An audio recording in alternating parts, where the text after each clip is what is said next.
Welcome to Talk Heathen. Despite not being convinced of the existence of any God, we hold on to the hope that somebody out there has the proof that we have been searching for. So who knows, maybe they just might call into the show today. So put on your Sunday best because the show is coming on right now.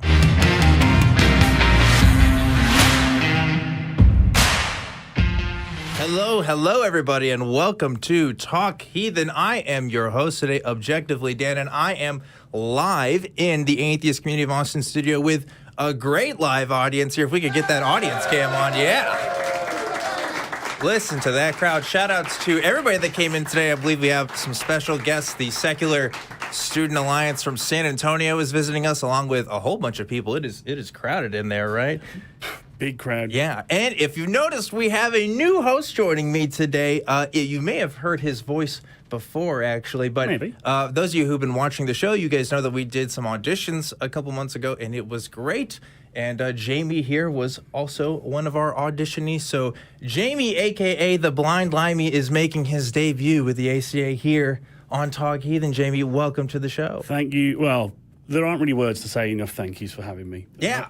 And so if you recognize this voice, Jamie, you've been a frequent caller for a couple of our shows. And some people may have had an objection to that. Look at me now. But about 6 months ago, actually, it was me and Jamie Boone hosting Talk Heathen, and you said you were in the Austin area, and I was like, why don't you just come down to the studio? And then like 30 minutes later, you did. You were here, and since then, you've been showing up kind of in the crowd and helping out in some different ways, and now you get to be a host today. So congratulations on that, Jamie. How do you feel? I'm actually really kind of groovy with it. Yeah. I thought I'd be more nervous. I thought I'd be more jittery, but I'm kind of like, we're in it now. Yeah, that's right. So why'd you pick the name Blind Limey, Jamie? Because I think that's an interesting one. I can give you a actual reference, but it's not a lie. I am legally blind. Yeah. I can't see at all. For the people actually watching at home, if I need to read something, I have to bring it up to my face to sort of about this level. Yeah.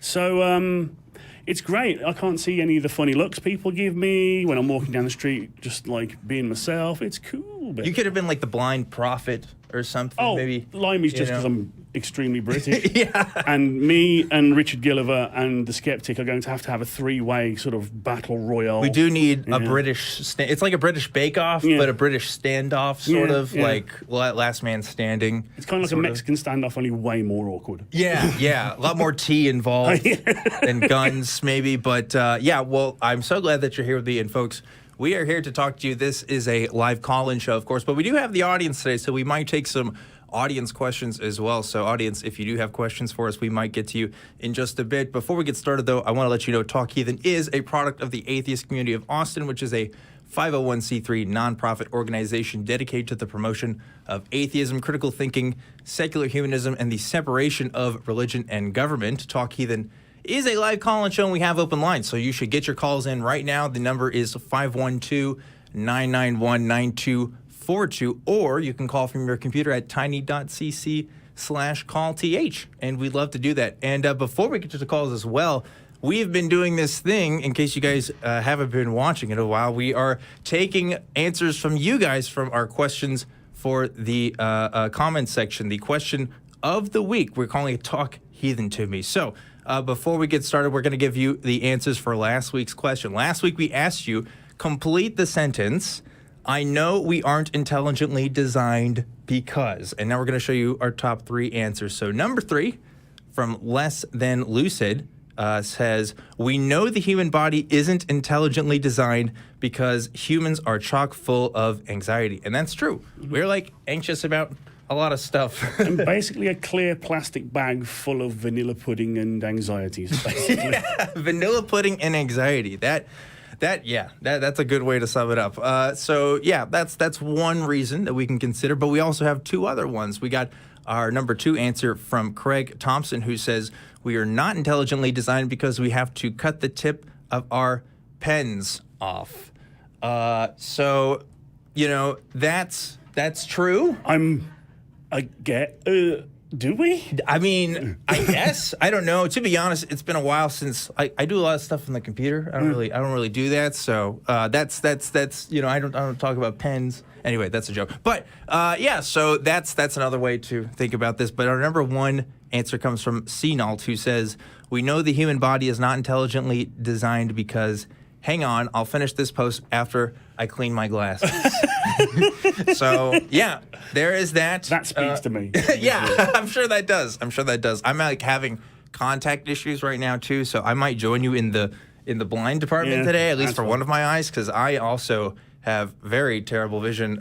Not quite as bad as yours, but still something to think about. So, yeah, obviously there's lots of reasons to talk about, why intelligent design doesn't really work for at least the human body. Yeah, the fact that the thing that gives us life also kills us, that big incandescent ball of nuclear fire. Yeah, there is that.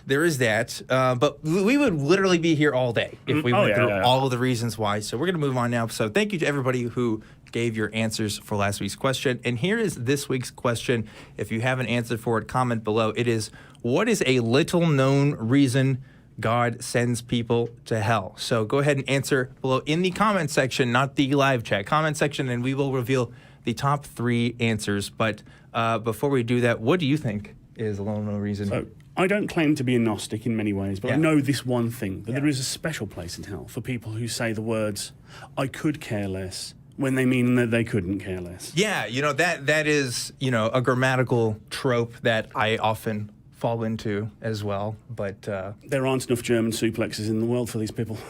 Well, I mean, I don't know. If you want to suplex me, if I do that today, you're more than welcome to. But I'm not a fighter. I'm a bleeder. Yeah, I get you. I don't know. When I'm thinking of this, I'm thinking of people who don't wash out, or people who don't put recycling in the recycling and then put it in the trash instead. And to be fair, again, that's something that I do sometimes as well. But it's like, oh, that's such a little thing. I think, if there's enough of people like you, then the whole system doesn't work. Falls apart. I don't know. It doesn't work. But that is going to be it for our question of the week, our Talk Heathen to Me segment.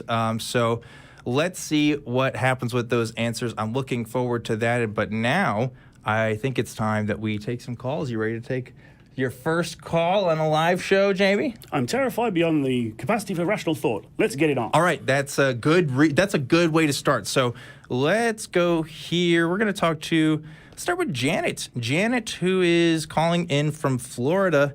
Janet, what's going on? You're live on Talk Heathen. Hi, thanks for taking my call. It's my first time too, so I'm a big ball of anxiety, like you guys said. Well, we are happy to assuage you of your anxiety as much as possible, but we are live and there are several hundred to thousand people watching, so no pressure. Very nice here, though. It's pretty nice. You don't have to see them. That's the good thing, right? So anyway, what's going on, Janet? That is a good thing. Well, I was telling your call screener that I'm a little bit different than probably the Christian that you typically get calling, in that I'm a Christian who believes that we actually don't have evidence. And I have been listening to a lot of these discussions with the atheists over the past month. And I have to tell you, I've probably learned more from the atheists than I have from a lot of Christians, which I know sounds really ironic, but they have, y'all have really forced me to examine my beliefs and to really look into why I believe what I believe. Most Christians are just like, because the Bible said so. Sure. And that's what we've been taught to say, basically. Yeah. And that we really can't back up our position. And so I love these opportunities because there's questions that I have, personally for me. I believe in Christianity because there has not been something that has convinced me not to. Okay. Yet, if that makes sense. Sure. Okay.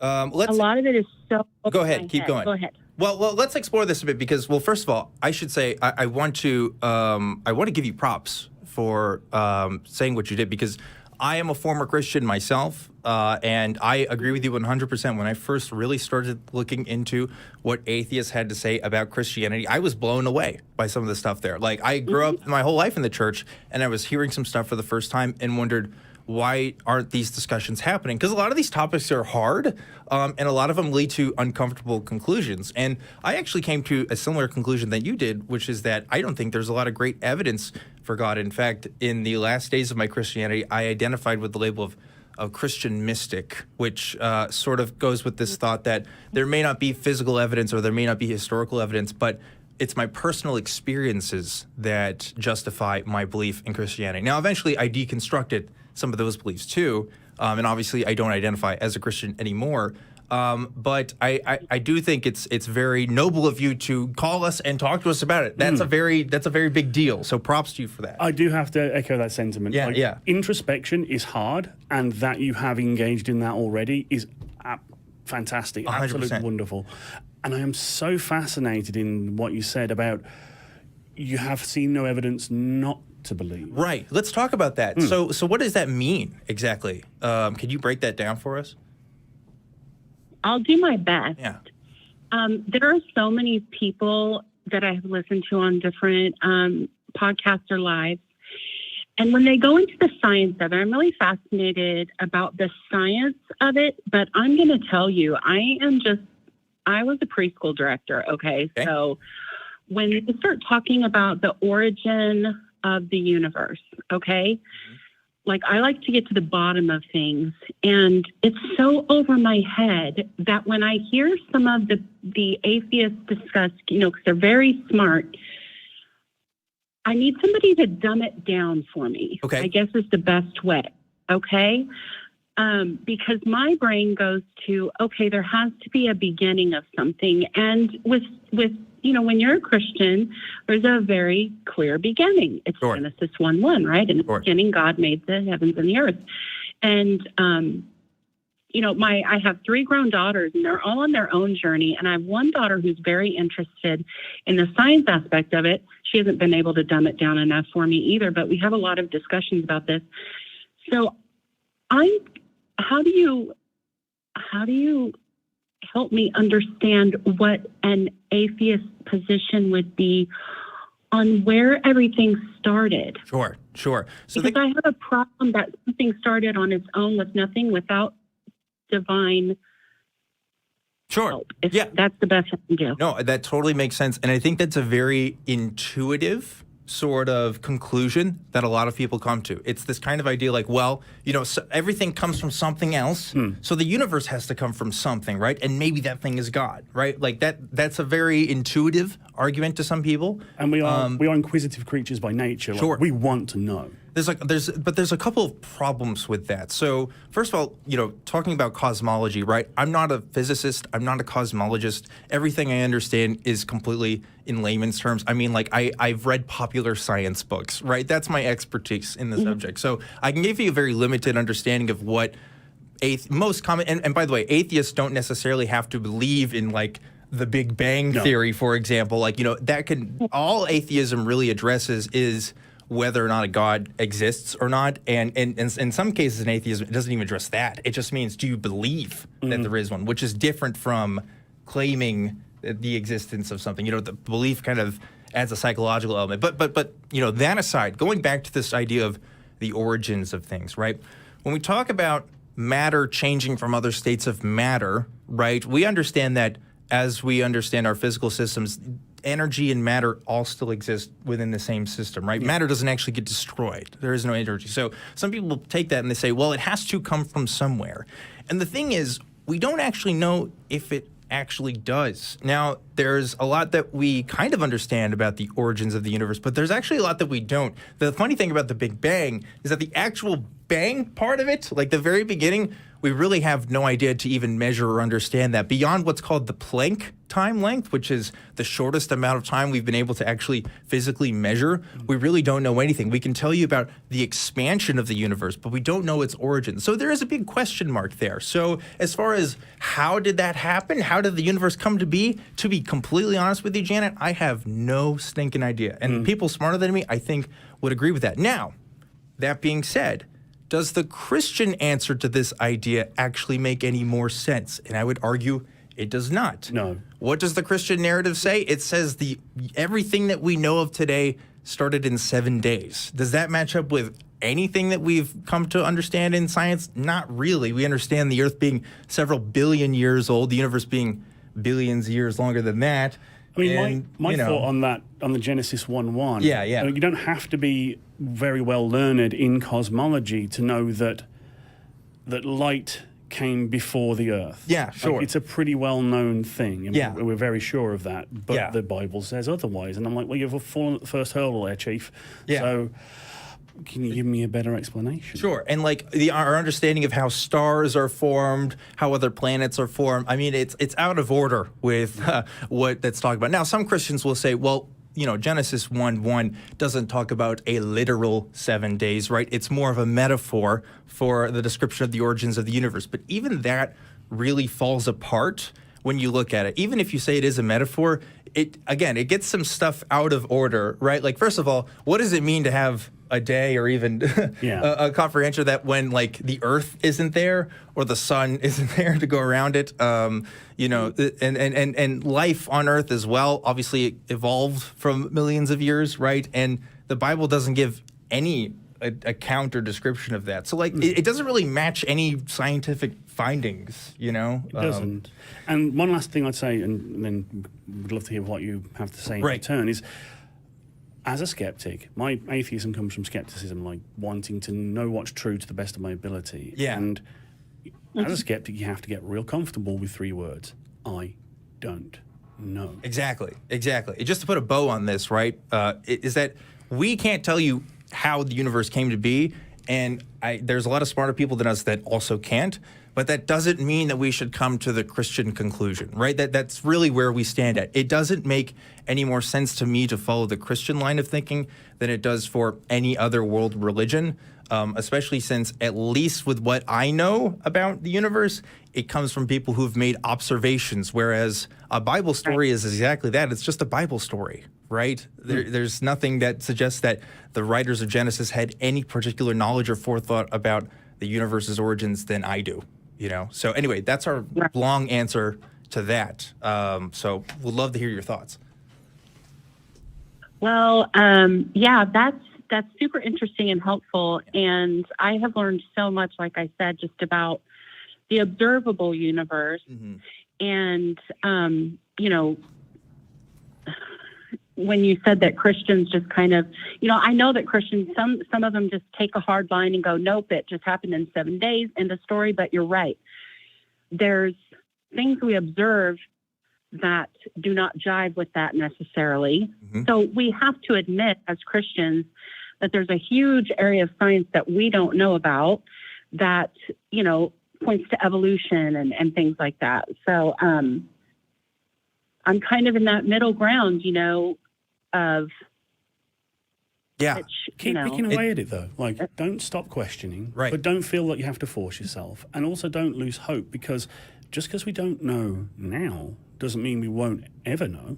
That's true. That's true. Yeah. Somebody brought that up the other day when I was listening in on something. They're like, you know, in 100 years, look how much more we know now than we knew 100 years ago, just about the universe. I mean, it's absolutely mind blowing. Right. So I also think it's important to point out too, Janet, and sorry to interrupt you on that, is that these observations that we made, the more we know about the universe, it didn't come from studying the Bible more.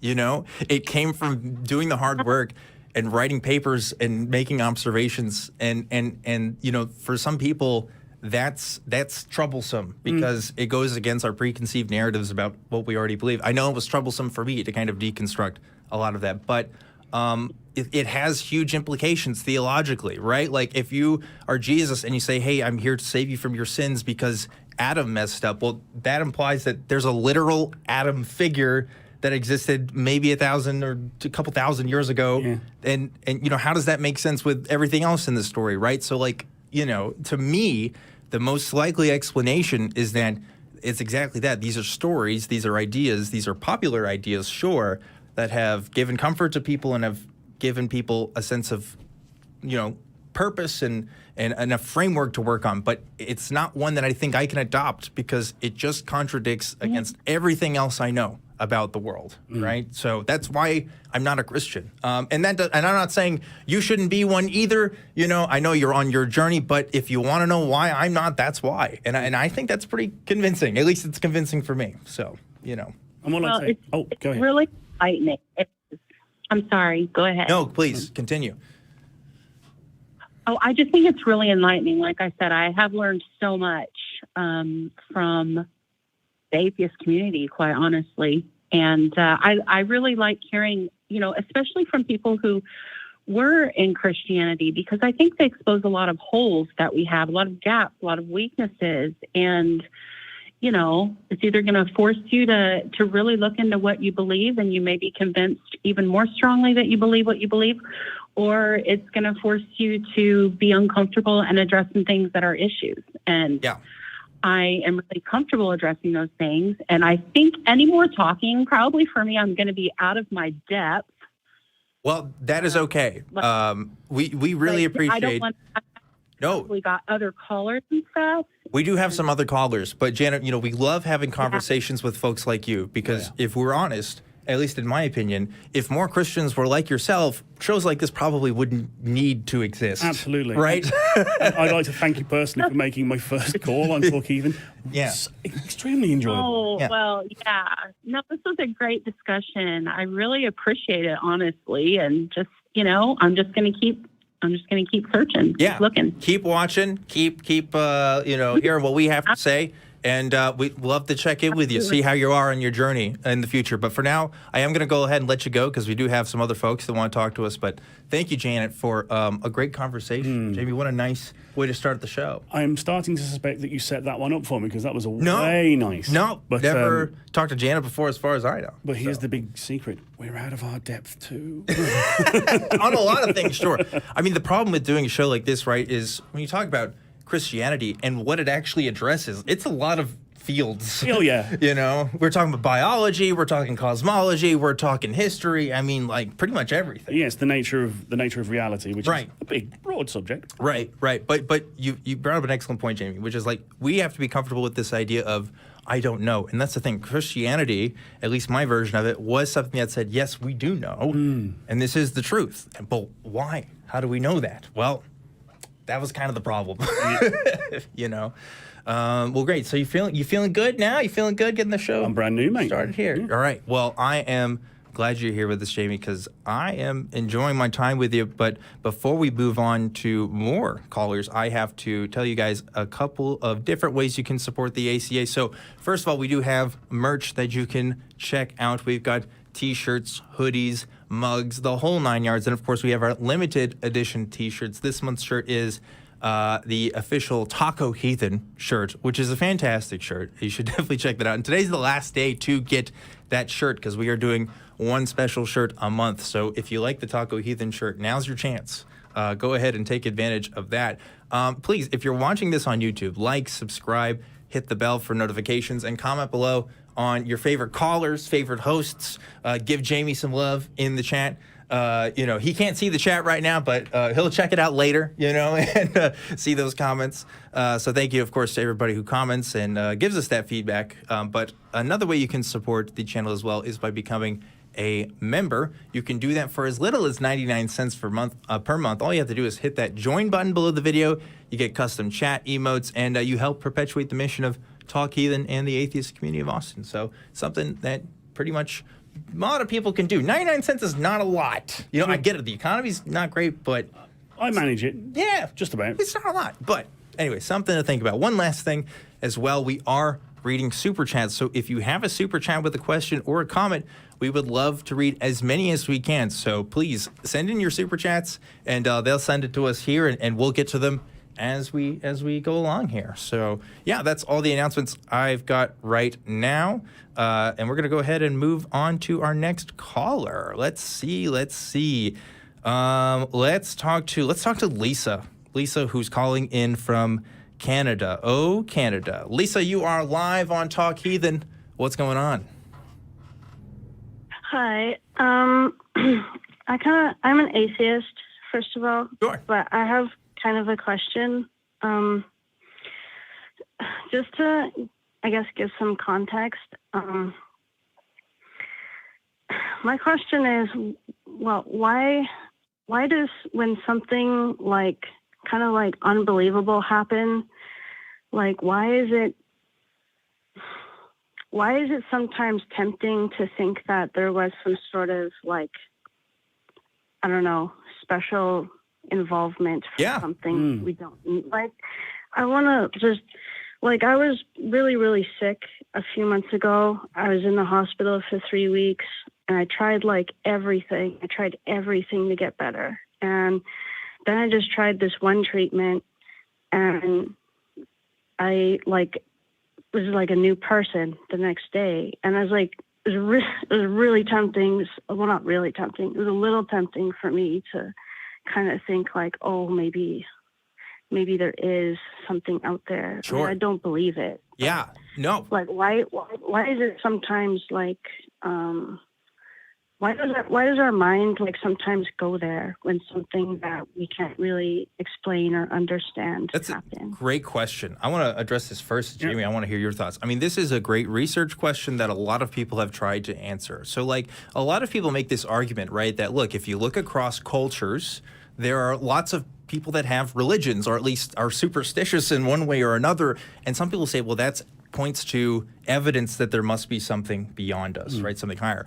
I actually think it points to that we are all evolved and have evolved similar mechanisms, right? So like sociologists and folks who work in anthropology have really kind of looked at this question, and there's a couple of different hypotheses. I don't know if there's like a single answer that is talked about in the field, but you know, the simple answer is this: when you are in the African savannah and you think that there is something moving in the bushes, right, you want to assume that it's a predator in order for you to make it safe for yourself rather than anything else, because having that assumption kind of helps you survive, right? If you know, and you don't actually know what's there, it could be something that's safe, but it's better to be safe than sorry in that sense. And so like that kind of sense that we have is kind of like the progenitor of this idea of higher beings. We seem to want to appeal to some of these fire forces to protect ourselves in some way. So it's almost like this evolutionary sort of concept. Yeah, right? we are pattern matching machines. Right, exactly. That's a better way to put it. Yeah. Which is why you get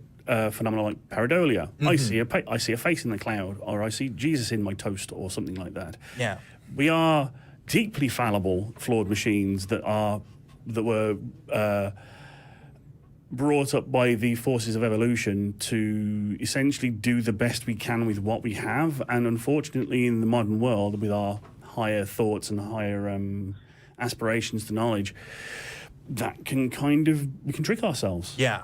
And so I think it's a combination. I think it's that sort of sense that we have of self-preservation, and also just the hierarchies that we've developed through religious institutions, right? Like we seem to have the sense that if we make certain kinds of appeals to the church or to, you know, the God of this religion, that it's going to help us in some way, right? I think it influenced that sort of self-preservation.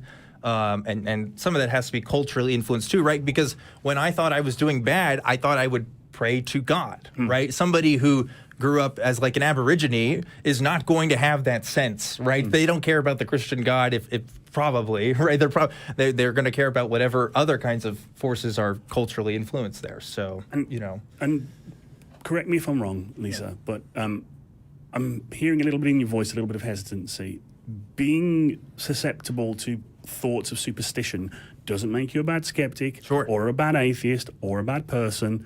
It's perfectly fine to have those thoughts as long as you can rationalize them away and even still act on some of them. I won't let people roll my D&D dice for me. There's no reason for me to not let them, but I still don't. It's irrational. Yeah. I know it's irrational. It's harmless. Yeah. So there you go. That's I mean, our thoughts on it. What do you think?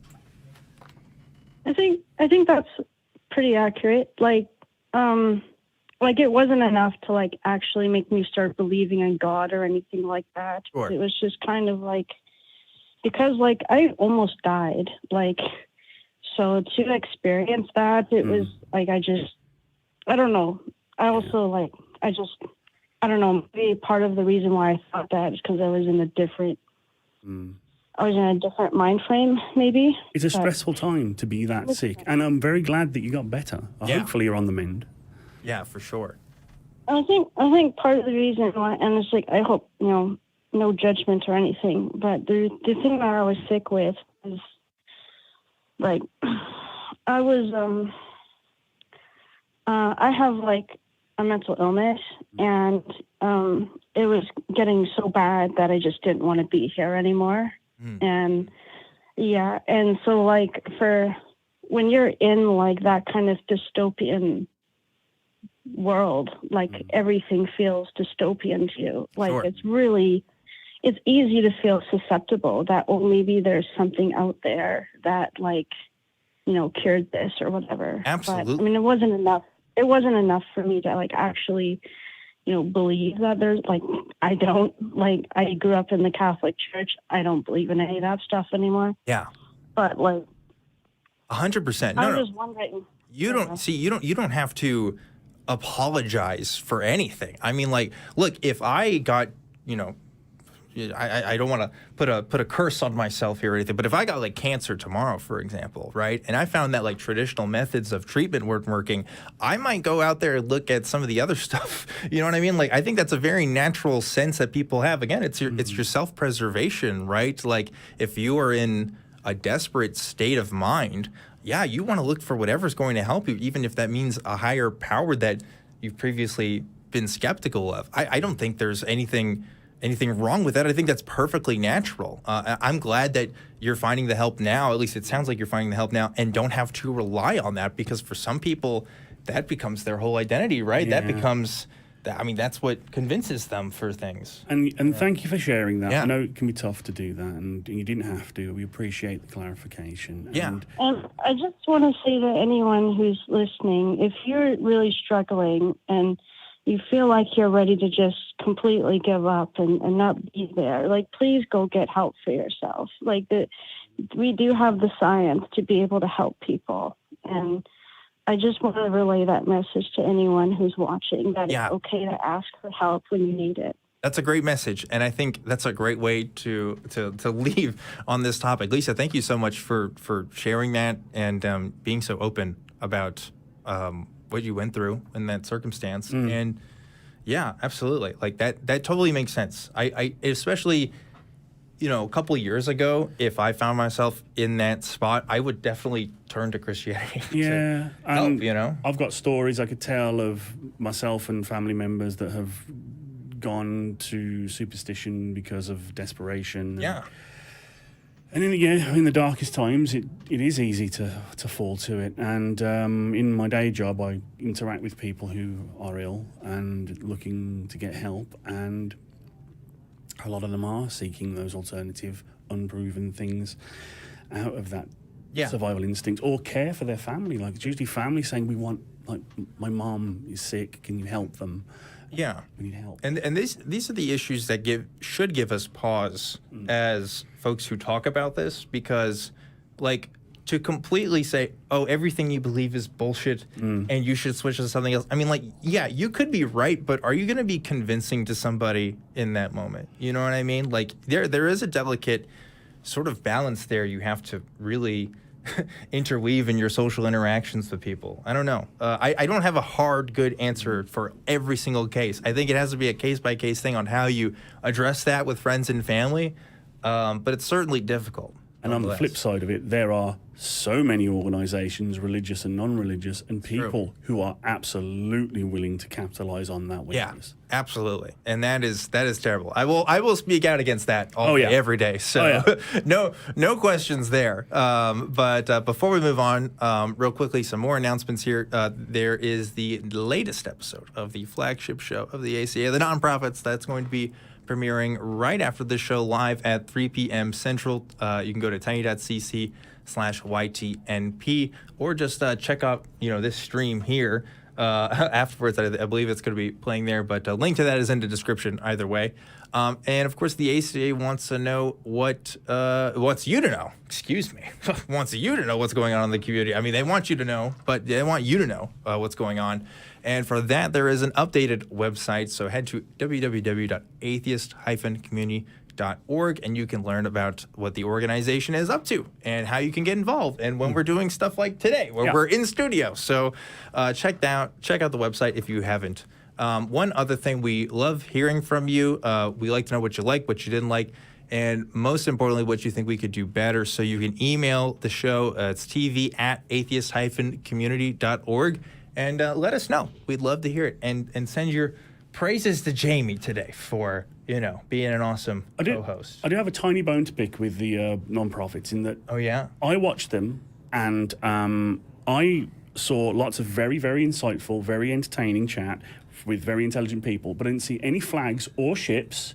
Why are you lying to me? Damn. Well, listen, Jamie's coming in hot. It's his first day, and he's talking shit about other shows on the network. Like, so I urge you, all of you, go watch the non-profits and see. Just pay attention. Well, this is Jamie's last day as host today, so good to have you here, bud. But we're gonna have to escort you out There's of the building. door. So, yeah. No. Definitely go check out the non-profits. Give it a shot if you haven't already. It's a pretty cool show, in my opinion. But we got some other folks here who want to talk to us. I think this is an interesting one. We have Arlindo, who is calling in from the UK. Arlindo, you are live on Talk Heathen. What's up? Oh, hi, Dan and Limey. How's it going? All right? Well, bruv. Hey. Look at that. Look at that Limey to Limey interaction here. That's great. Great. Glad we're here to start that dialogue. What's going on, Arlindo? Yeah, basically, I'm here to address very quickly the higher intelligence question. Okay. And I think, there is someone I can talk to that I deem to be more intelligent. I don't know if I'd say, if higher is the right word, but I suppose, she would score higher on intelligence, maybe. That's not to say that she would remain more intelligent than me forever. I could improve on my intelligence. But, my wife, for example, is that a good answer? I mean, it's an answer. And while it's always a good idea to defer to people who you find wise, I mean, I don't really know. Yeah, I'm not sure. Wait, where are we going with this exactly? What's happening? I know. It's tongue-in-cheek. Essentially, anyone that's more intelligent than me at present would be higher in intelligence. A higher intelligence that I'm talking to. Yeah, I mean... But not in the sense of, go for it. No, that's the thing, right? When people talk about higher intelligence is such a broad word. It can really mean... Like I can play a chess bot right now that will absolutely kick my ass, but it doesn't know how to, do the dishes. You know what I mean? So, what, is it really that intelligent? I don't know. Like that's such a variable word, I feel like. And kind of to segue from this question, while the sort of obviously the idea of the higher intelligence question was about, higher powers than God. Right. We do defer to those with more knowledge than us as part of our arguments for and against certain things. And one of the fallacies we know of is, argument from authority. They're more important, therefore they must know more. And so just to kind of hijack the topic a little bit, thanks for talking about people who you see as more intelligent. Yeah. Don't think about the person, think about what they're saying. Sure. Yeah. I mean, that's something I think we try to push, right? We definitely don't like arguments from authority. And of course, I've talked about arguments from scientists and stuff I've already brought that. But the reason why I can cite what they've talked about is because they've done the homework on a lot of the stuff, right? There is a proof to be shown there. There's work to be done. As far as I know, Jesus hasn't talked to me himself, or nobody has shown me Jesus. Nobody has shown me any higher powers or anything. So I can't really speak to that. I can speak to what anthropologists have said, what biologists have said, what cosmologists have said. So, that's what I want to stick to until shown otherwise, right? What do you think? Yeah, it sounds brilliant. I was going to say, I don't really consider ChatGPT-4 to be intelligent. Oh, no. I think it can sound intelligent, but it's just an algorithm, right? It's not really... People say it's artificial intelligence, but is it really intelligent? I mean, what's your opinion on it? It's a language model, right? So as a language model, it's taking what other people have written, and it's going to be rewarded and subsequently punished based on what the people who have programmed it to say, right? Yeah. So like that's how they kind of... I mean, if you go to OpenAI's website, that's what they say. It's like, hey, we assign a point value to whatever answers they give, so it's trying to strive to get more points. So, it's just a model. It doesn't actually have an intelligence. Technically know anything. Yeah, it's just kind of constructing things that we recognize as ideas in our heads. And they call it generative, but it's more like regenerative. It only can pull from the data it's been trained on. Right. And again, to sort of pull it back to a more superstitious and supernatural bent, some people say, well, what if you created an intelligence so high out of technology? Will we create our own gods? And I'm like, I don't know about that, Chief. Yeah, I mean, well, it is an interesting question to ask, like, at where is the limit between what's artificial and what's us? You know, like, obviously we're not there yet, but like, that is going to be a question. Like, I totally believe as long as human civilization continues to be a thing, we are going to have to address what we count as sentient versus not sentient. Yeah, because already there are people who are like, no, GPT is like alive. Like, is a thing. No, seriously, there's people that do say that. Sorry, I shouldn't laugh. It's going to get worse. Okay. You know what I mean? Like, that number of people is going to go up. So, anyway, something to think about there. So that's my take on that, Arlindo. What do you think? Yeah, no, I think that's right. And I don't even think you can use it for research, really, because although it sounds like a very intelligent agent, and it might give the illusion that's conscious for anyone who doesn't know. Yeah. It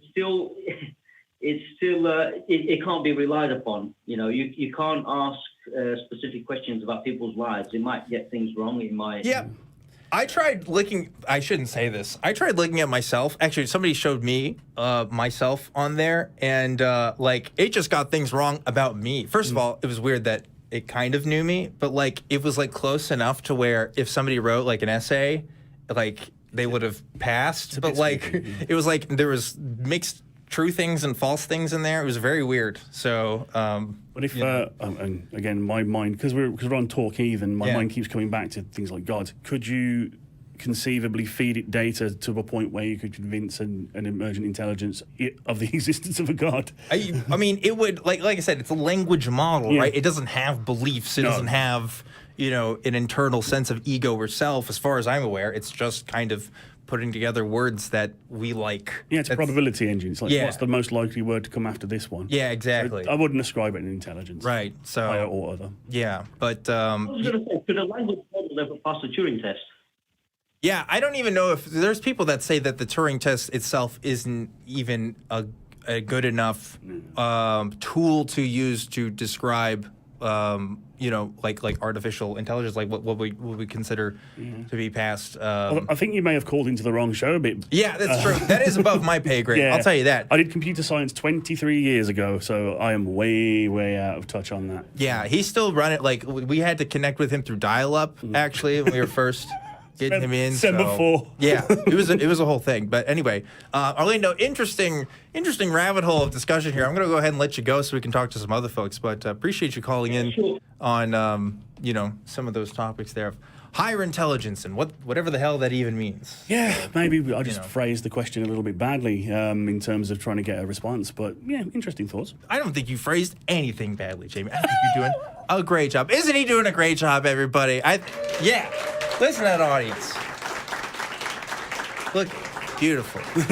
Beautiful. We're all having a good time here. Yeah. So, also, folks, I want to let you guys know about a couple different things.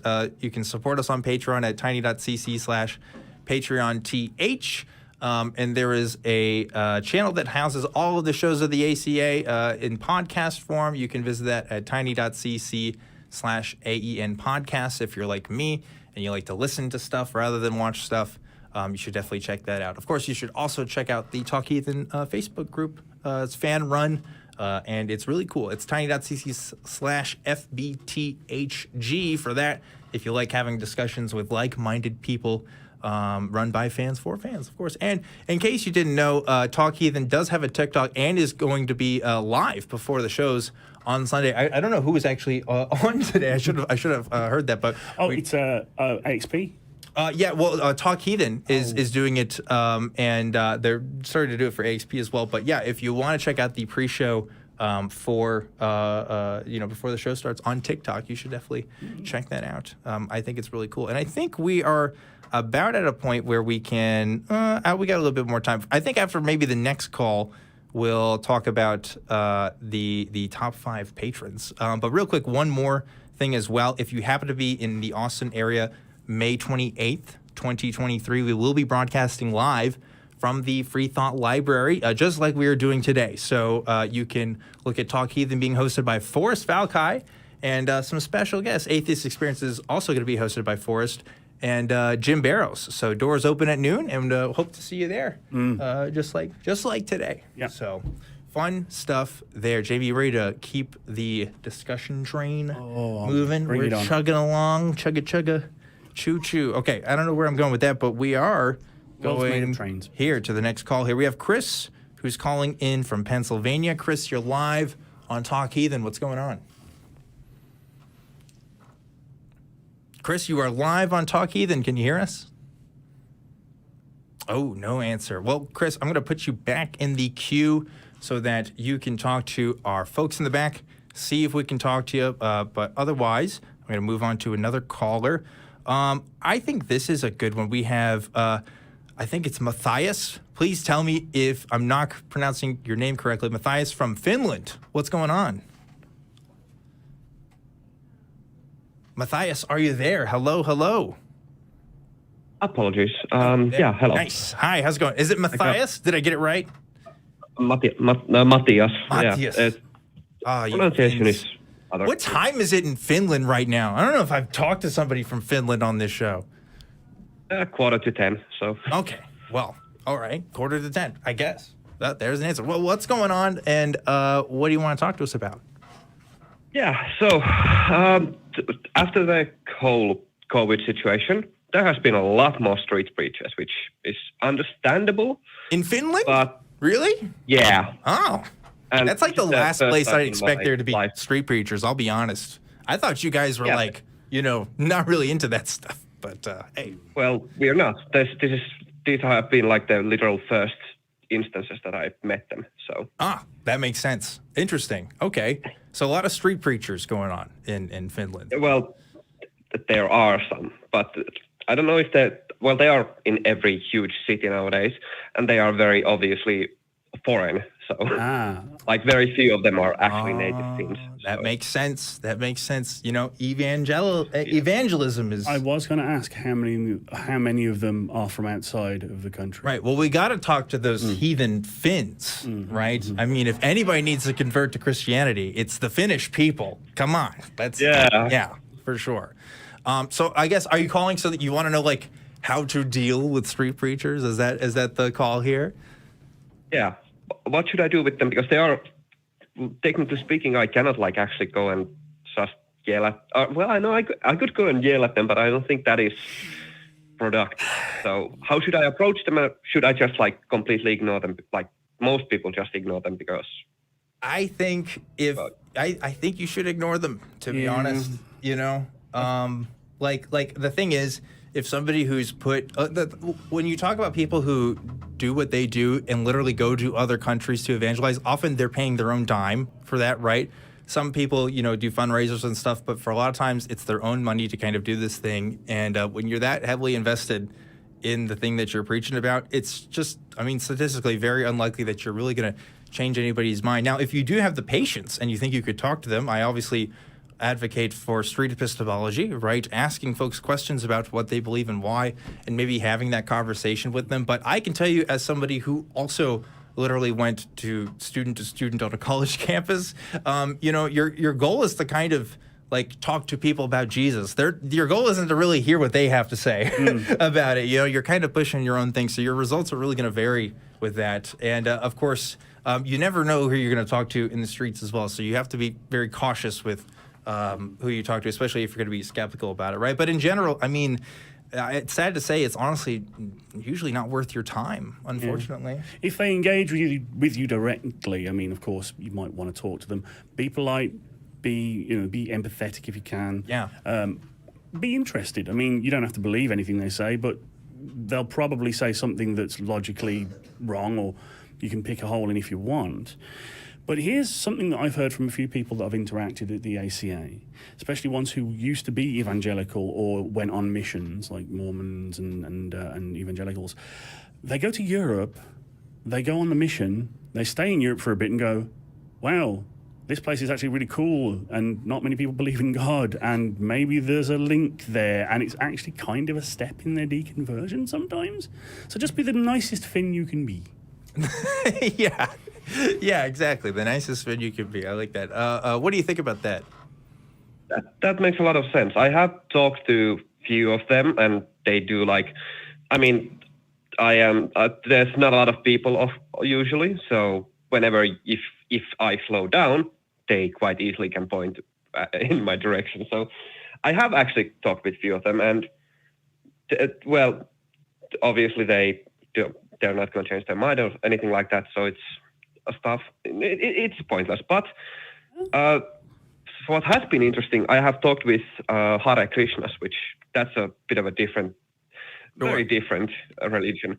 But I actually have gone to a few of their meetings as well, because I wanted to kind of check it out, see what it's all about. And frankly, they didn't speak anything about religion. They were just like chilling and just like trying to be, look inward and see how they could become their better selves. And that was, frankly, how I wish most religions would be. So.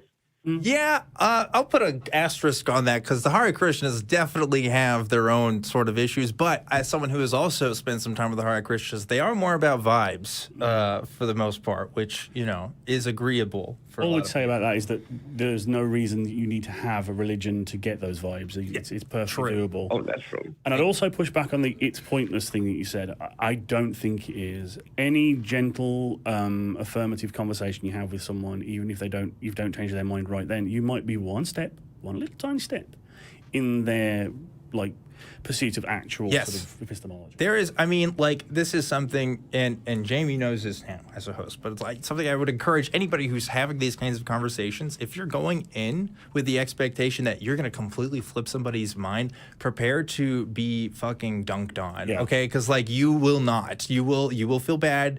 And you'll be like, oh, why isn't this person seeing the way I do? Because people just don't work like that. It's very rare that somebody completely changes their life philosophy based on one conversation. More than likely, though, you can be a stepping stone.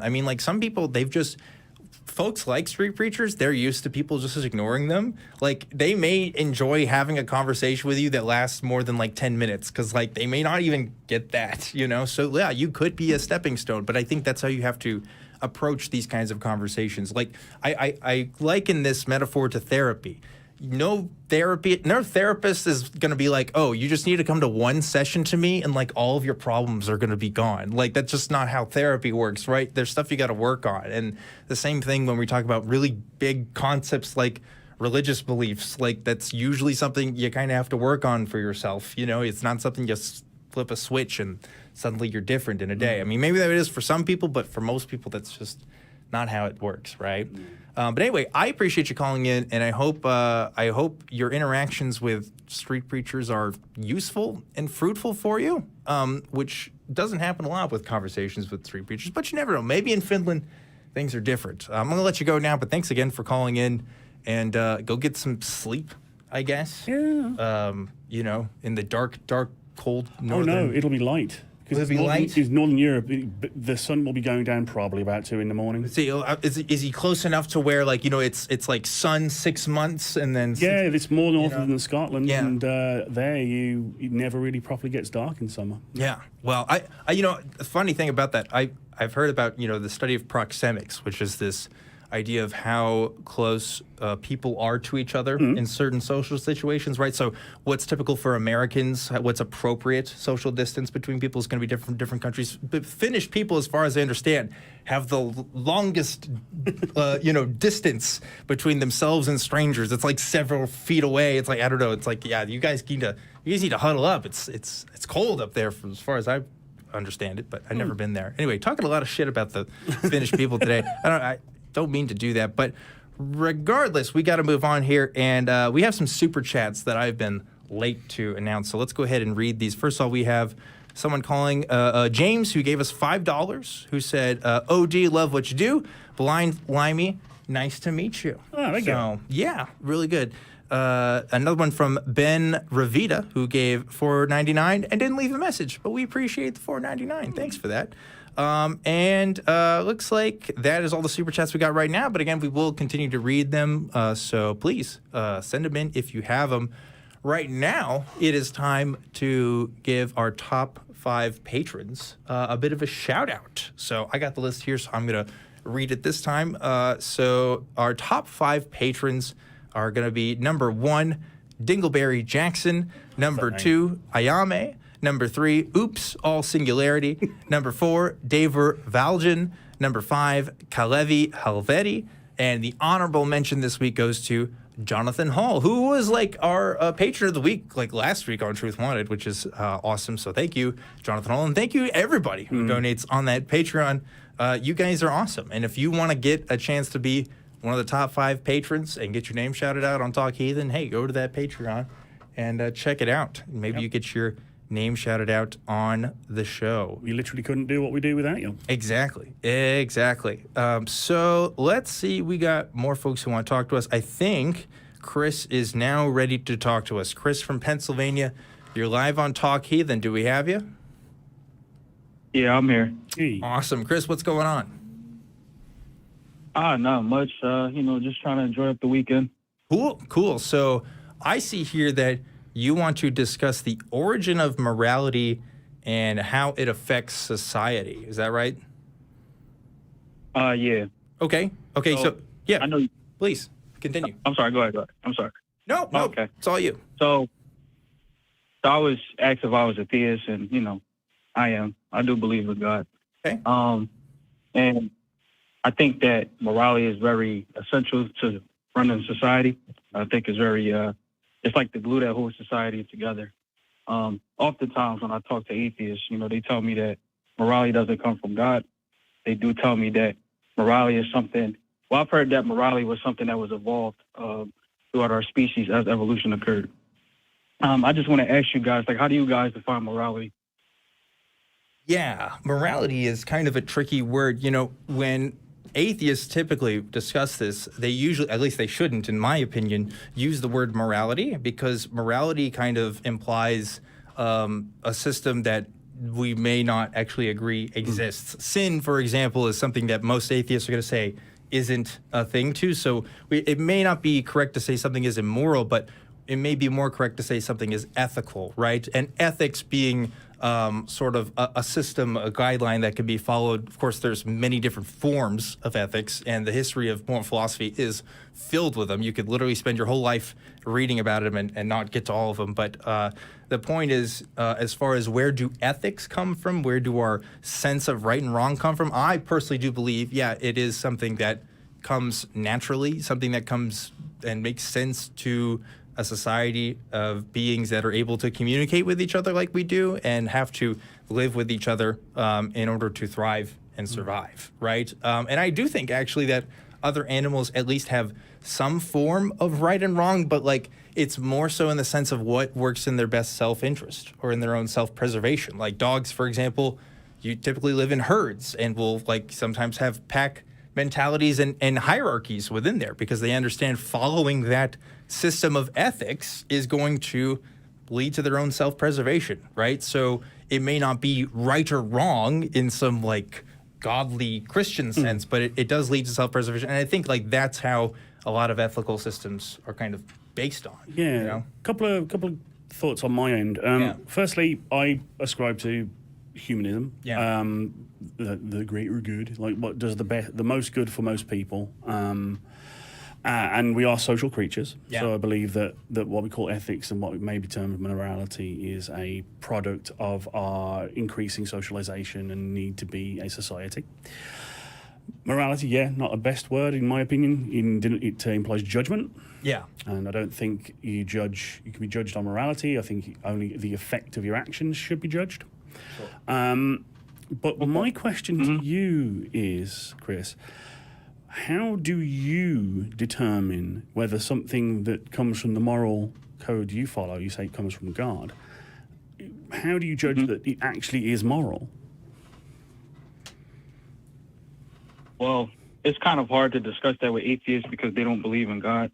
I believe that things at the end of the day are kind of like binary. It either falls into a category of it is or it isn't. And I know, like, because I did want to, I'm sorry, I'll ask you a question first.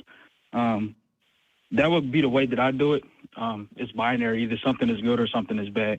Because, like, I like to think of humans like computers. And we like the fact that we process things kind of similar to computers. When you have a computer, you give it instructions. It always comes out to a binary. There's no, like, in between. It either is or it isn't. So that's interesting. You think all moral actions can be put into a binary? Yes, I do. So the way that I look at morality is I believe that, because I know people talk about the gray area. So you have something that's good and something that's bad. Yeah. I think all actions fall in between, the end result of those actions fall either in between good or bad. Right. So now, the gray area to me. Yeah, well, just as an example, right? Like killing people unnecessarily, for example, that would probably fall into a bad, right? Like just to, give an example to your point. I would argue that taking life is bad in general. Okay. Now, yeah. the gray area for me is the intent, right? So, for example, I like to use this all the time. Like, if you have somebody who's poor, right, and they can't afford to eat, and maybe they're just hypothetically about to die the next day, right? And, you as a good person don't want them to die, but you don't have any money, right? Yeah. Let's say you go into the store and you take food so they won't die, and you give them the food and they don't die. Now, I don't think anybody will debate that the act of stealing is wrong. You're taking something that doesn't belong to you from somebody else. You didn't work for that. You didn't have anything to do with that. So stealing is wrong. But the intent to save the person's life is the good thing, right? Okay. So I think from that point is, you would debate at that point, was that action justified? Okay. But I think the morality itself, the action of good and bad falls into one or the other category. Okay. So if God, for example, were to kill a bunch of people unnecessarily, and his intent was he believed them to be, not up to his standards of what he's right or wrong, would you say that that's a bad thing to do? So I think the context is important, because I've heard that argument many times. So it's suddenly not a binary then. Yeah, it's entirely subjective. Yeah, it seems like that there's more context than just, yes or no. In regards to what exactly? Well, you said that all moral actions can be viewed as either correct or incorrect. And so I asked, well, if God did a moral action, specific way, it's either correct or incorrect, right, according to this view. But you seem to indicate that it's a bit more complicated. Well, not really, because when I was talking about the person who stole from the store, the action itself is bad. So this is where, like, atheists and Christians kind of like, this is where the dissonance is. You can't relate. God is supposed to be the arbiter of good in the Bible, right? Everything that's good is supposed to come from God. So all the action that he does are just. So I like to use this example, right? I have to jump in because I have to say, I'm sorry to cut you off there, Chris, but there's so many things in that book that I find personally abhorrent. And I can't disguise that. I'm not going to sugarcoat it. And they are, as a direct result, or on the orders of God. And to the point where he overrides the natural in Numbers 23, when they go and take out the Midianites. I'm sorry. What chapter did you say? You said Numbers 23. Numbers. I'm not absolute Bible scholar, but it's the famous story of Moses commanding the troops to go and eliminate the Midianites because they did a plague, apparently. And they spare the women and children, and God is angry and tells Moses to tell them to kill all the women and the boy children and any of the other girls that have known a man. So that is monstrous. So if someone's going to be a proponent of that kind of action, even if I were to say, yeah, he's got a moral code, I don't want to follow that code. Sure. Yeah. In other words, it may be that under God's system, whatever he says is right, but why should I care about what God thinks is right? Right? Like, we can always say, well, I think what I do is right. Okay, so what? Right? We have to, kind of look outside of that a little bit. Okay. I mean, I respect the points that you guys are making. There was an example that I was given in regards to the, because you guys gave me a scenario with God commanding. I'm sorry. Can you just repeat what it was? So instead of God, if I'm getting it right, that God, as part of it's Exodus, sorry, it's from their Exodus from their slavery in Egypt to find the promised land. Moses commands, 1,000 of every tribe to come to war, and he gets about 15,000 guys, and they destroy an entire civilization on God's orders. They kill all the men, they burn the entire civilization to the ground, they spare the women and children, and that angers God because they didn't do a thorough enough job. So he commands the army to kill the women, the boy children, but the girl children who have not known a man, you can keep for yourself. And I think we can make an implication of what they mean by keep for yourself, and it's not a very nice implication. I doubt they're going to be scrubbing floors, or only scrubbing floors. So when someone says morality comes from God, and that's an example of what he sees as moral, capital H, he sees as moral, I'm like, I'm not sure I can agree with that, if I'm honest. Oh, I'm sorry. There was a scenario before that you guys gave me. You asked me a question. I believe it was along the lines like if God killed. Right. If God decides that he wants to kill me, for example, just says that I should die, you know, would you consider that a good thing? So again, I think because I was given an example in regards to that, the scenario, like for example, if you have a guy, right? He, I don't want to, demonetize you guys. So I'm saying grape. Let's say if there was a person who killed, right? You put him in jail, right? And he kept finding a way to get out, right? Because the position that I hold is something is good or bad, and for me, killing is always bad, right? But I also did say that, it's that gray area to see if it's just or not. So he keeps escaping jail. He keeps murdering. He murders people by the thousands, right? So you put him in jail again, and then he keeps breaking out. So the only solution you can do to ameliorate or just eliminate the fact that people are suffering is to kill this guy, right? I think it kind of go along with that same kind of principle. The killing itself, yes, I believe that, humans should not kill each other. That's what I believe.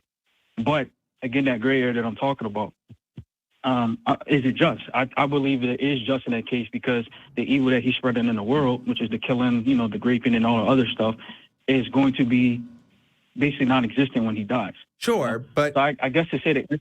Let's take, for example, I don't know if you believe in a literal flood, but, in the flood, right, Book of Genesis, it talks about how literally everyone on earth, except for Noah's family, was killed by God, and that has to include women, that has to include pregnant women, has to include children, right? I mean, people who weren't going out killing other people, as far as we know, were suffering from this, right? Like, to kill someone under those circumstances, I would describe that as a bad thing, right?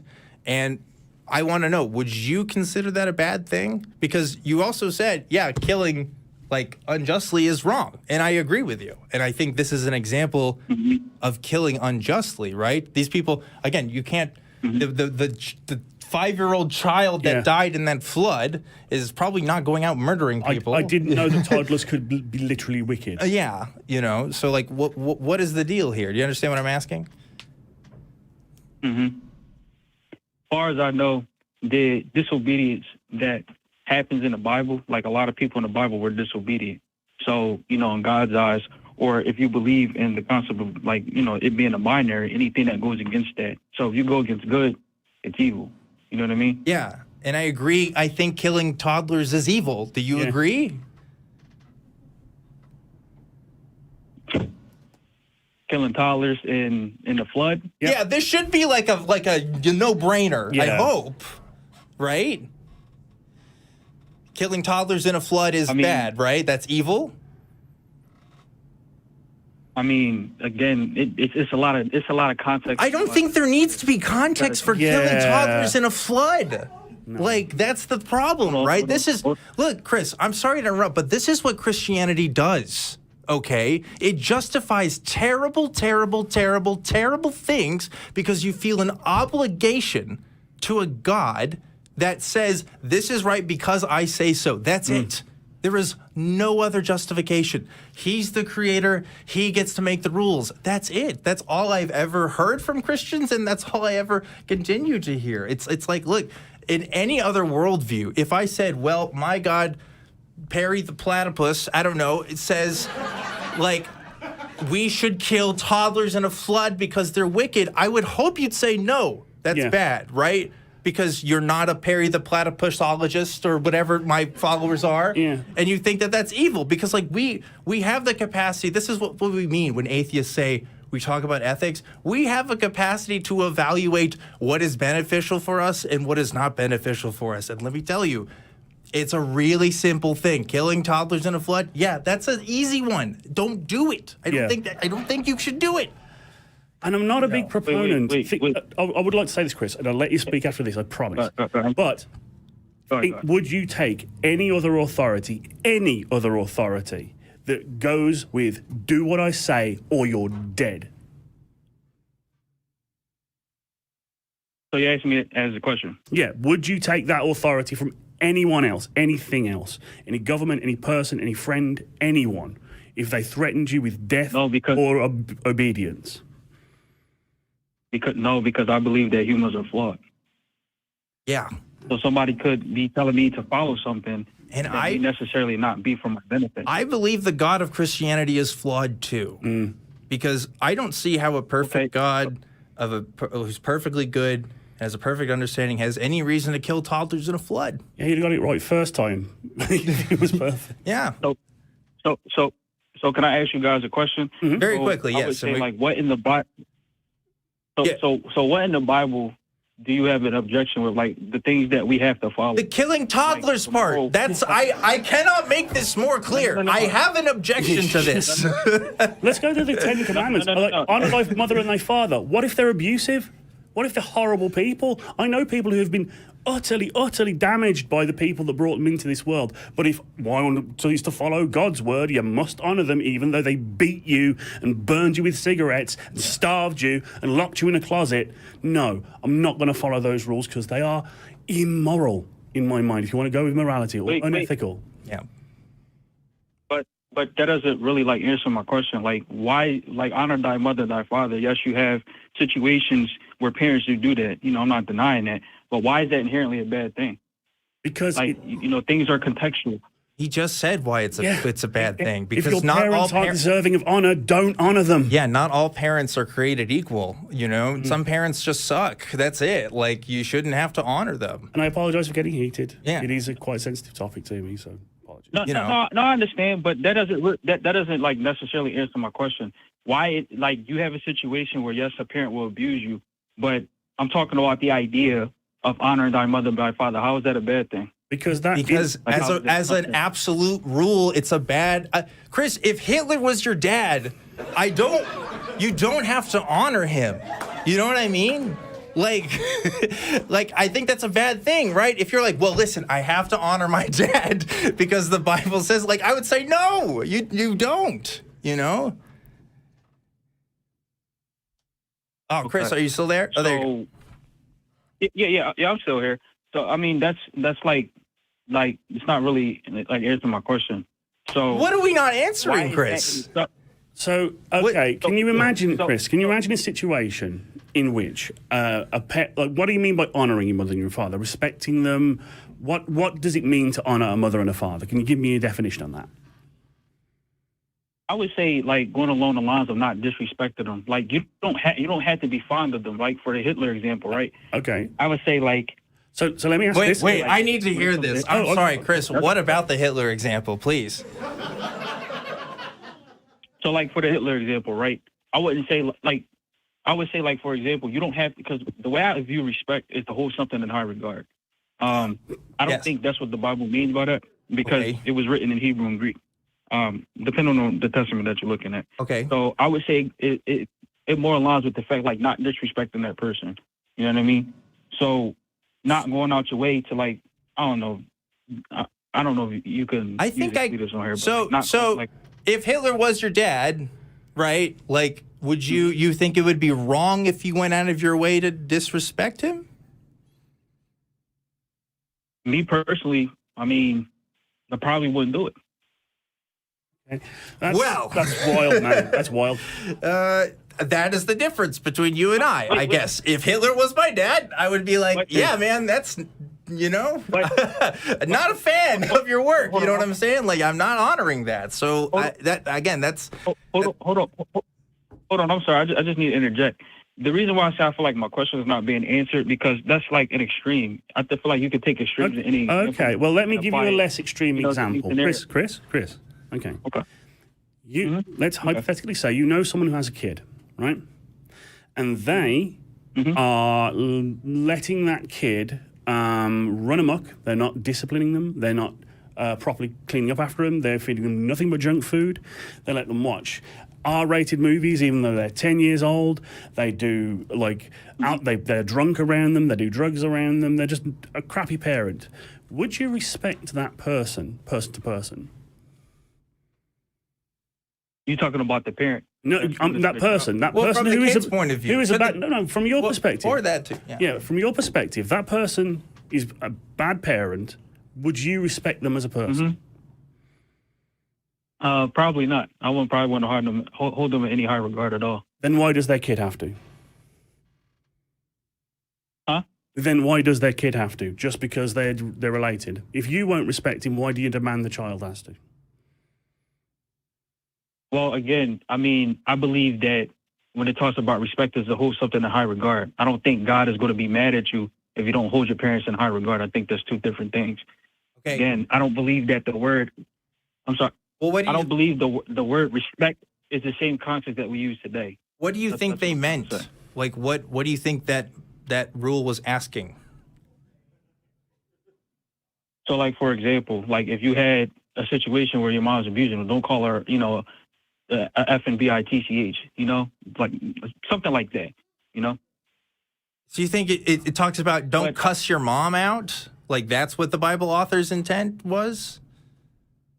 Well, don't disrespect. Like that's one of the things that entails disrespect. That's what I mean. But I don't feel like this still answers my question. So if we like those extreme examples, if we take those out, right? How is that inherently bad to show respect to your Because they're not extreme examples. They happen every damn day. There are children who live with abusive parents and shouldn't have to feel obligated to listen to anything what they have to say about anything. And in fact, it's damaging because if they do believe that they must honor their mother and their father, they won't do anything to get themselves out from under that awful situation. Right. I don't, but see, that's the thing. I feel like you can do that. You can get yourself out of those situations without having to disrespect your parents. That's what I'm saying. Like, I feel like a lot of nuance and context is being missed here. I'm not saying, well, if your parents tell you to smoke weed or drink or cut yourself, listen to them. I don't think they're saying that. I'm just trying to understand, like, how is that bad for society? I mean, we would agree, like, a lot of stuff that's going on in schools today, like, kids fighting their teachers is because there's a lack of respect, not only for the parents, but the teachers as well. I think Jamie already made a great example of this, right? If you wouldn't show respect to someone who's abusing their child, why should the child show any amount of respect, period, towards their abuser? Right? Because that's all they are in that situation. They're less of a parent, less of a caretaker, and more of just an abuser, right? I don't think they're owed any amount of respect just because the Ten Commandments says so. There's no reason. But look, we really do have to wrap this up because we got to move on and talk about it. Thank you for calling us, Chris, about this. But clearly, again, this is the difference between how I used to think about ethics and morality versus how I do now. I do not feel an obligation to listen to interpretations, literal or otherwise, of a text to tell me, well, this is how you should live your life versus... What does honor even mean? I don't know. Yeah. I mean, again, for simple questions like, is it okay to drown a toddler? I have very easy answers to that. I don't have to cite context. There's no context for that. And that is the difference between the systems that we come up with as atheists, which, again, are secular in origin, and are human-focused versus ones that demand obedience to some sort of divine higher authority that we can't see, hear, or interact with in any meaningful capacity. So there you go. That's my take on that. Hopefully, we don't have to elaborate any further. So real quickly, I think we got time for one more caller. We got audience questions, actually. We're going to do that in just a second.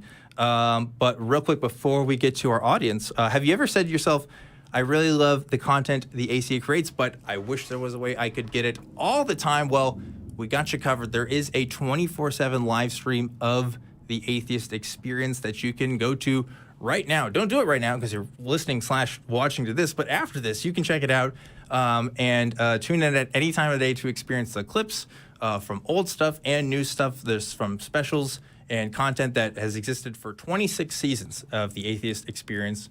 And check in with the chat there as well. There's usually other people there, and it's a good time. So check that out when you're not watching/listening to Talk Heathen, preferably.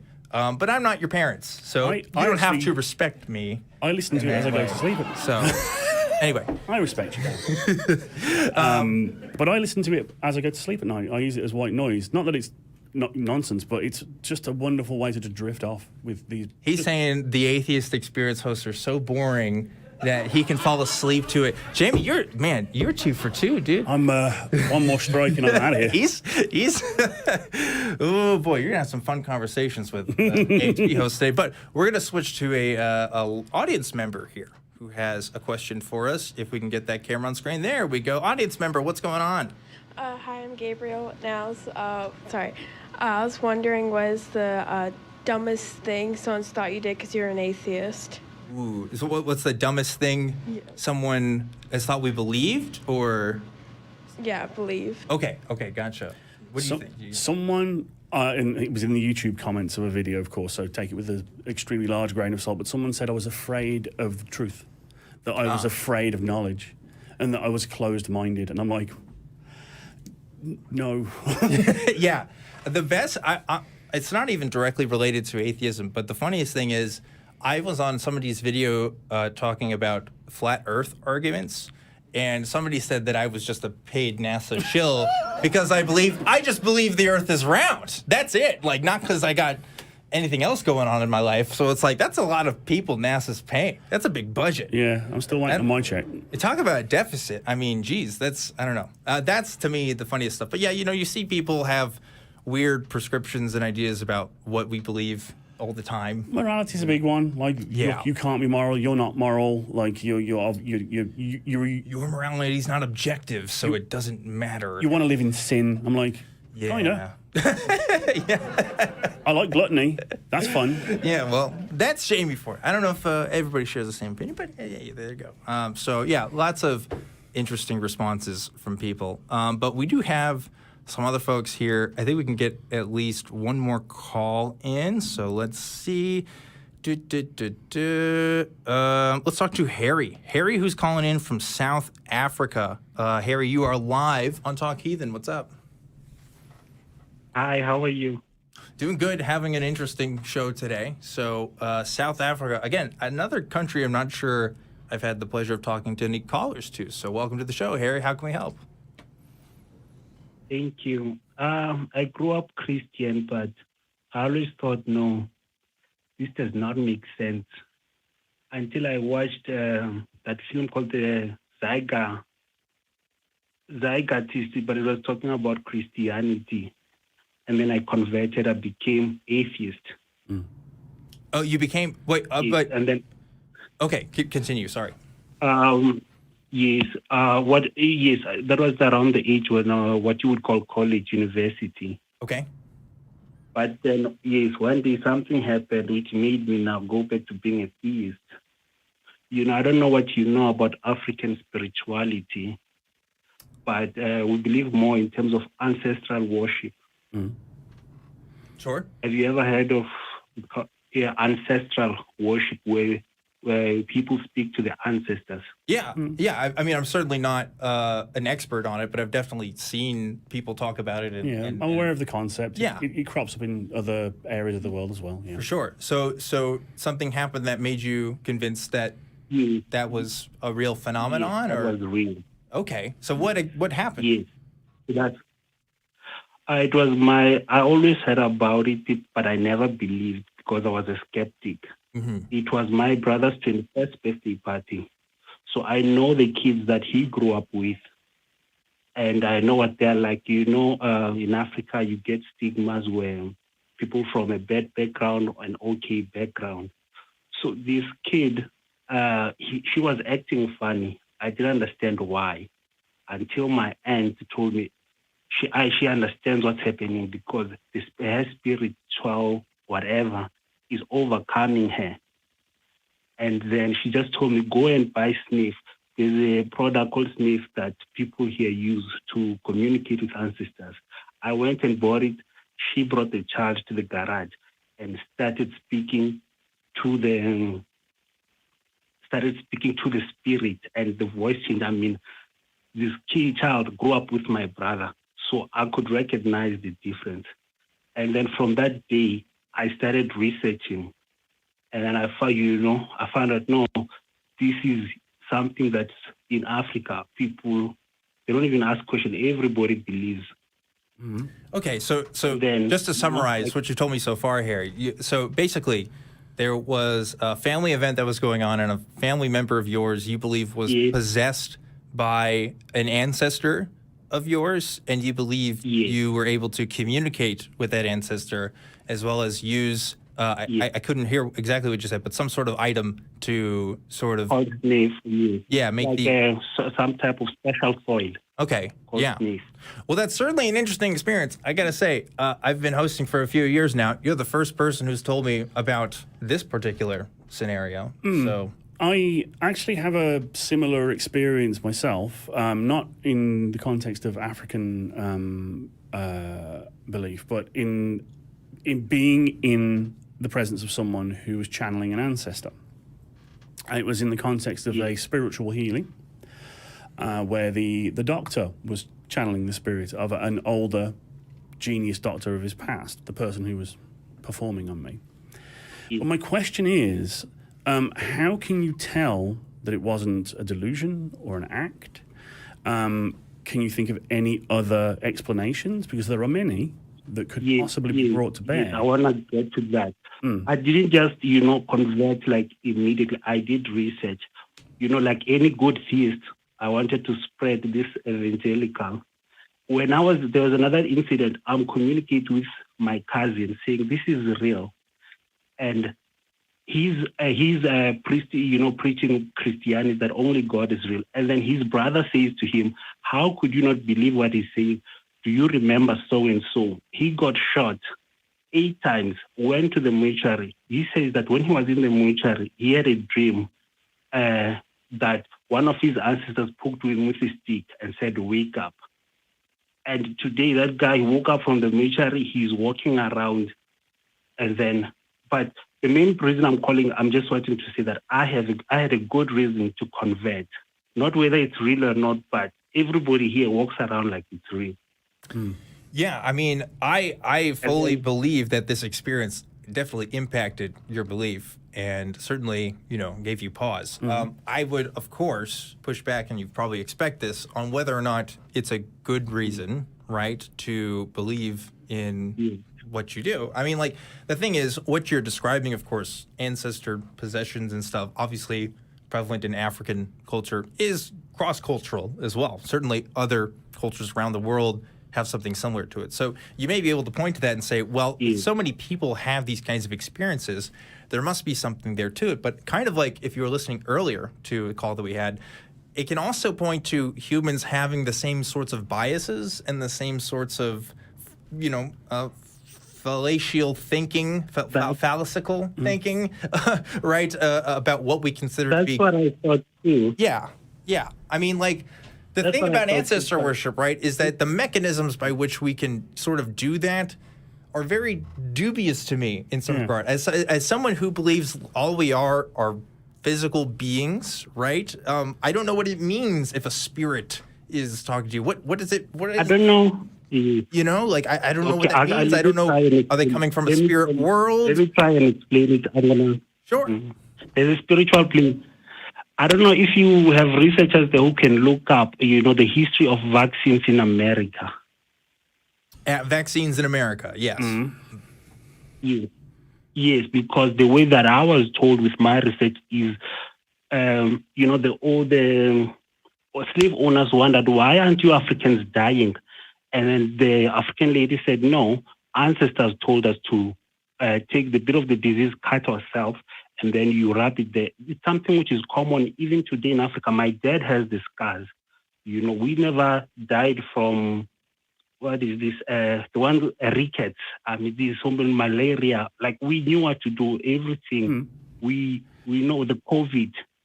You understand? When it starts offering predictions, you know what I mean? Like, if we're not denying that ancestral peoples had insight and came up, like, through their efforts, came up with these excellent solutions that have now been refined over the time. Yeah, inoculation and all that kind of stuff in cowpox.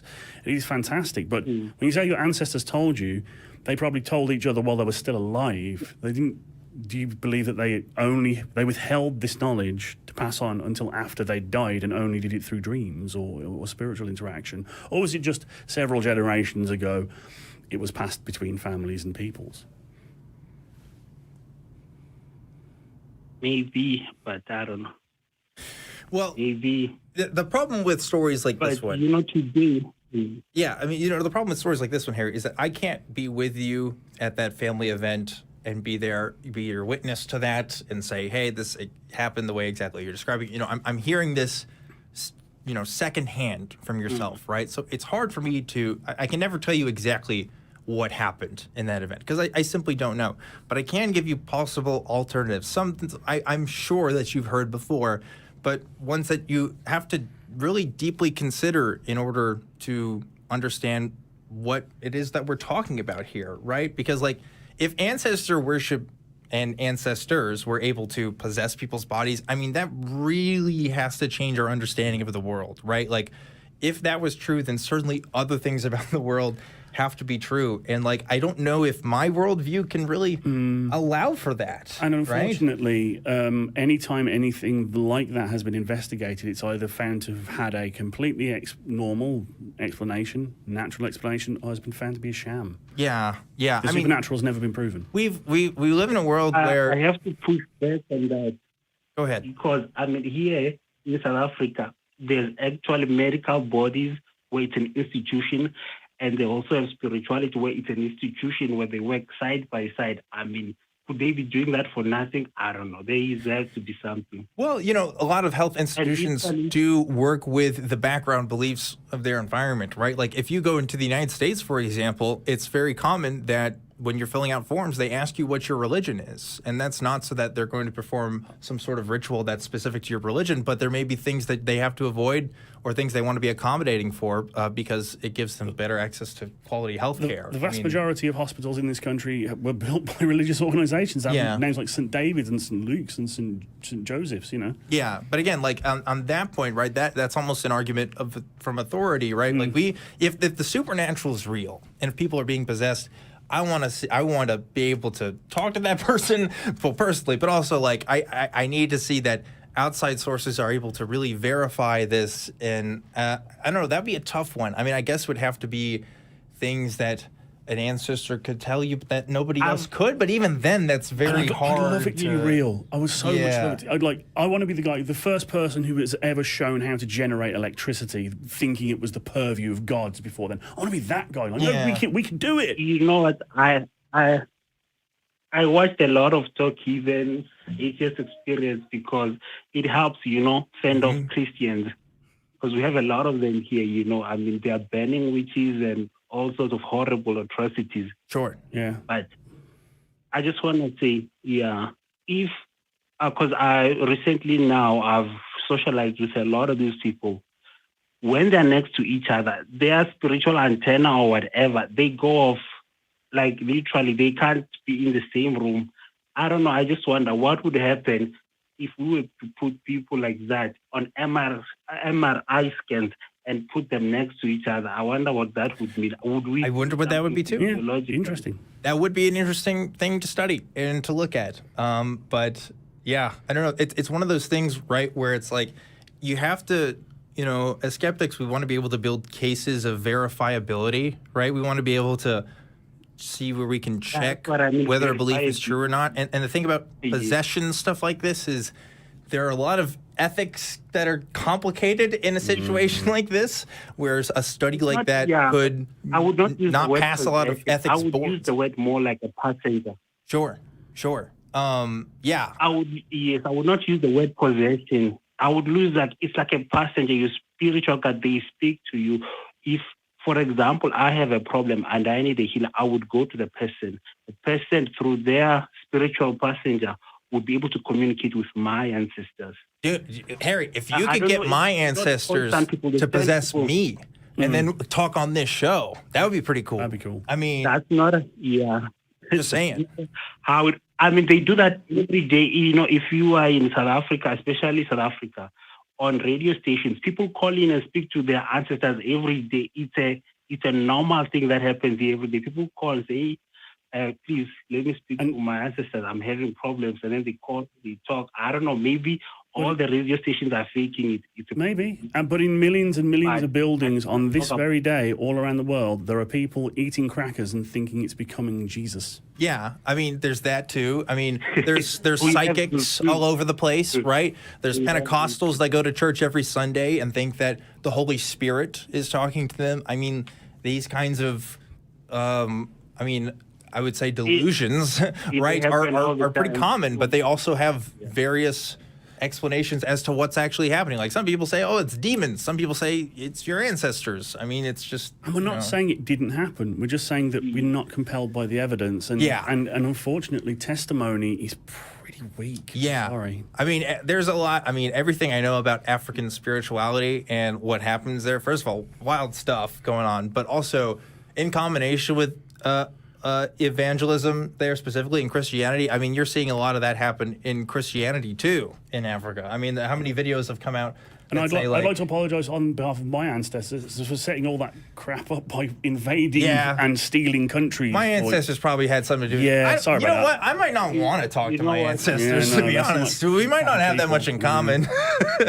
They might not like what I'm doing here. But anyway, look, Harry, I'm sorry. We do have to let you go because we are out of time. Just one last for point. Today's show. Okay. Real quickly, you got 20 seconds.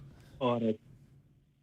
You have one more question? That's the point. Or the Khoisan people, the San people, the Bushmen, they made this cyanide poison that it took, I don't know, the Germans how long. When they asked, how did you know? They said, our ancestors told us. I don't know. It's just too many stuff to be coincident. I don't know. That'd be news to me. I mean, that could be a cultural understanding. I mean, how many people... I can't tell you how many people I've talked to, Harry, on the phone that said God has told them something. Yeah. You know, yeah, I mean, maybe, but also maybe you think God told you and they didn't. I mean, it's just hard to verify. But really, we do have to let you go because we are out of time. But thank you for calling in and talking about that, interesting topic. Fascinating stuff, Yeah. I would, again, if you start acting like you're possessed by your ancestors on this show, that would move the needle for me. I don't know if I go all the way, but I mean, fair enough. But if I start speaking in tongues and think, I would hope you call an ambulance before you call a priest. Yeah, maybe. If I'm honest. We're not calling any priests around here. We don't make outgoing calls. No. This is a call-in show, not a call-out show. So you'd be out of luck there. But we do need to wrap things up. Just to remind you guys, give an answer to our question this week, our Talk Heathen to Me segment. And the one for this week is, what is it? It's what is a little known reason God sends people to hell? That is the question that we have, so we'd love to hear your answers on this. I want to reiterate a couple different ways to support the show. Please like, subscribe, hit the bell, and also consider becoming a member or contributing to our Patreon. Any way you can help us is wonderful. If we have the Facebook group as well that you can look at. And after the show, there is a fan-run Discord server that sometimes talks to hosts. Not today, but also that happens as well. That you should check out. Links to that in the description.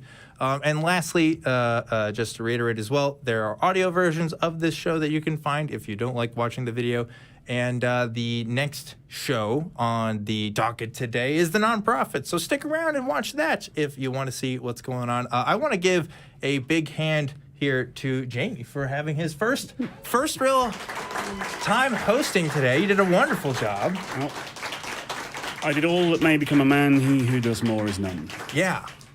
And also, I want to give a special shout out to the audience today for joining us. Thank you. We'll give a hand to you. Thank you guys so much for being here and supporting the show today. It's been really fun being back in since COVID and stuff. I'm glad we're able to do this at least once a month. So consider coming by next month and hanging out with us. And of course, last but never least, we have to thank the wonderful, fantastic, amazing, stupendous crew that helped make this show happen. Give a round of applause for the crew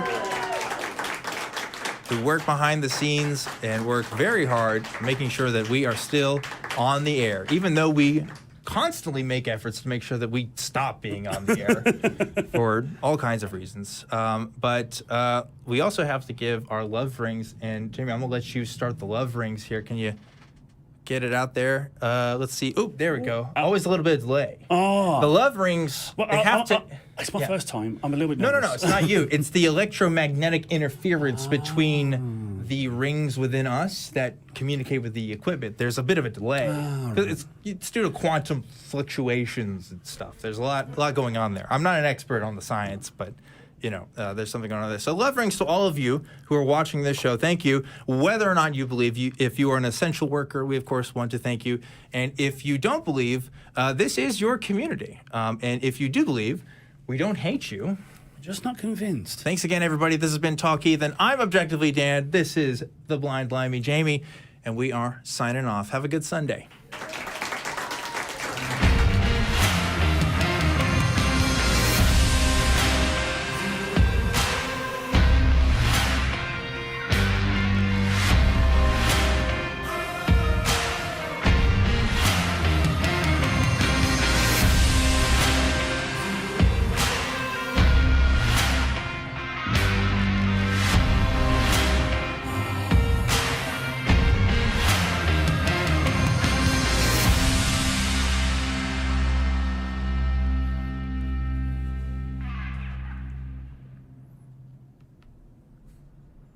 We want the truth, so watch Truth Wanted live, Friday at 7 p.m. Central. Visit tiny.cc/YTTW and call into the show at 512-991-9242 or connect to the show online at tiny.cc/calltw.